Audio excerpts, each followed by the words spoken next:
What's happening, guys? My name is OTG and I'd like to welcome you to another real life Formula 1 video, the last real life Formula 1 video before we do our preview and review of the Australian Grand Prix. But this is actually going to be a video dedicated to telling you the important dates that you need to know ahead of this season in F1 and all of the races that are on the calendar.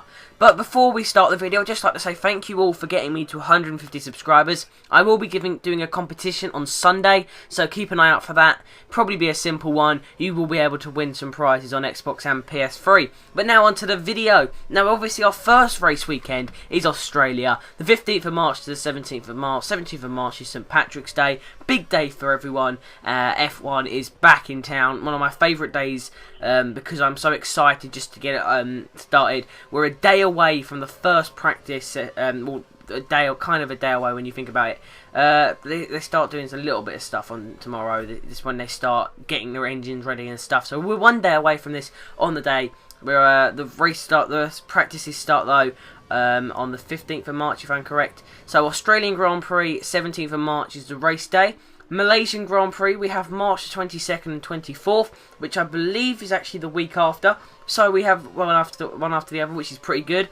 Then we go a long gap, and I remember this quite clearly because it's a big gap from Malaysia to China, and it's actually my dad's birthday weekend, because Melbourne was my sister's weekend, and China is my dad's birthday weekend. So, really weird. 12th of April was practice, 14th of April is the race. Then we go on to Bahrain, which is on the 21st of April race. And that's going to be a good race again. I enjoyed it last year. Wasn't as exciting as I liked, but hopefully the cars will be a lot more improved. Because last year there was one corner where everyone was locking their brakes. And I've actually found on the game I lock my brakes around that corner as well. So that's quite interesting. Then we go on to my favourite track of all, the track I know like the back of my hand, Circuit de Catalunya, the Spanish Grand Prix in Barcelona, Catalunya, where they've been doing testing. They should be really fast there. Surely that's going to be a great race to watch. They've all been practicing in Spain.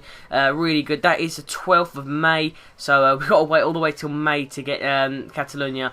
Then we go on to probably one of the most exciting, well, not the most exciting races, but I'd say the biggest event of the year, the Monaco Grand Prix on the 16th of May. Monaco is always a great place. Not as exciting racing. I think the only exciting things are, a bit weird to say, but the crashes in Monaco are pretty extreme.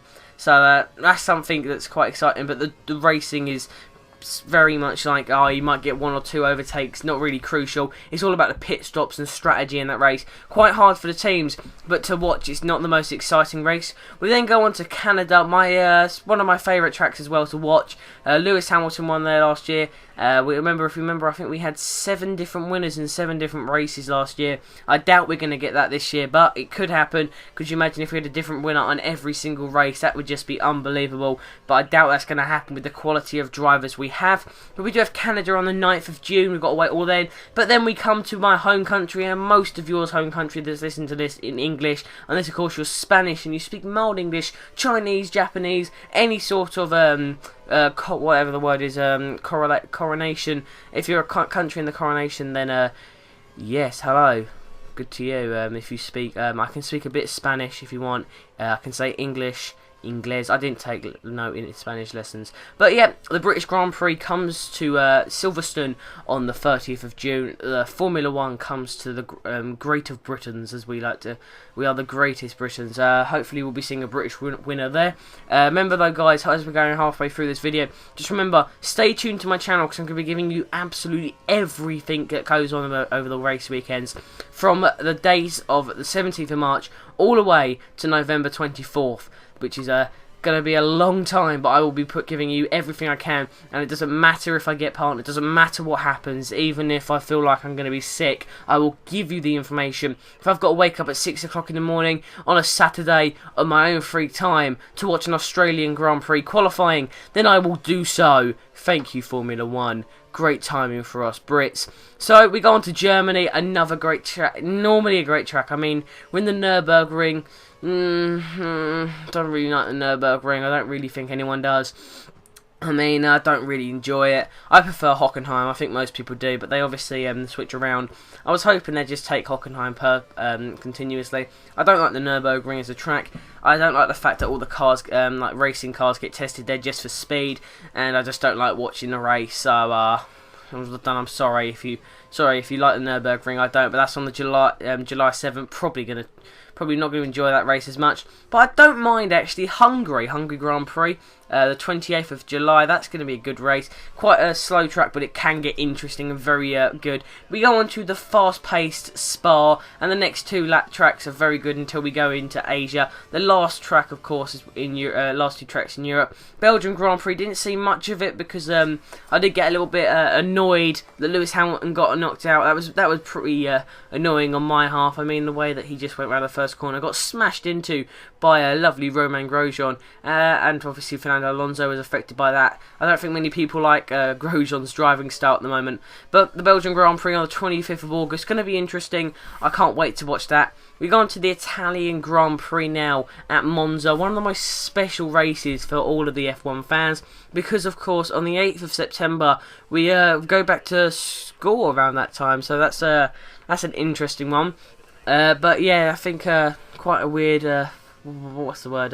weird way they do it. They have like a podium going just above the fans, so all the fans come on, wave their flags, celebrate, all the different nations. I mean, I remember last year you had Brazilians, I think there was some Croatians in the crowd, South Africans are there, you've got Chinese, Japanese, Italians, obviously Spaniards, all of them there, most of them obviously, it's a big Ferrari place. And any Ferrari that's on the podium is highly liked. Then we go on to the least favourite track of the whole entire circuit, after the Nürburgring. I'm getting used to it now. I hate the track with a passion. It's Singapore on the 22nd of April. I hate this track with a passion. I don't know if anyone does like it. But we swiftly move on to Korea. Korea isn't a bad track, very fast, but hopefully we'll be seeing some really classy driving there.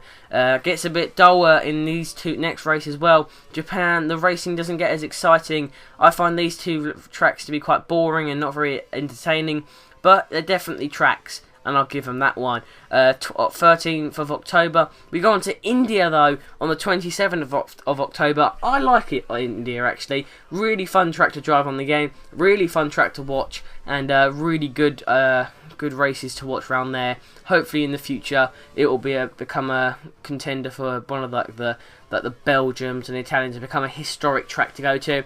But definitely the most futuristic track is Abu Dhabi. Now Abu Dhabi, I love the way they built it. So futuristic, so modern, so cool and so nice to look at. On the 1st, 2nd and 3rd of November, the F1's in Abu Dhabi in the middle of a desert as well, at the Yas Marina circuit. I mean, this is just one of my favourite tracks. It's not fun to drive, and it's probably not really good to overtake, but I just love the way the fluorescent lights are in the sky. Just such a lovely thing to look at. We go on to the next race in Australia, in Texas, of course. They're back for the second year. There was actually debating whether they were going to have two United States Grand Prix this year, but they've decided not to do that, and that's quite interesting. But yeah, we'll just see how things go. And finally, of course, that's on the 17th of November, if you didn't know. Nice track, of course. I believe last year the winner was Lewis Hamilton. That was a big deal. And of course, the last race of the season, we finish things off in Brazil, 24th of November. Great race last year. Hopefully we'll have like a four-way finish where 4 guys can win it. That'd be unbelievable. But yeah, that's going to be really exciting. Now, one thing you'll notice is that there is a track on there that isn't on there as we expected, and that is the European Grand Prix in Valencia. Now, that's been taken off for some unknown reason. I think the contract of the track and F1 has been taken off. But there was debate whether we were going to have Turkey back. Now, I'd have loved to see Turkey back, but they've decided not to. So we only have 21 races, if I'm correct, all season, which isn't bad. I'll just double check, see how many there actually are. But, you know, I would like to see Turkey. Valencia was actually a really exciting race. Actually, 19 races now.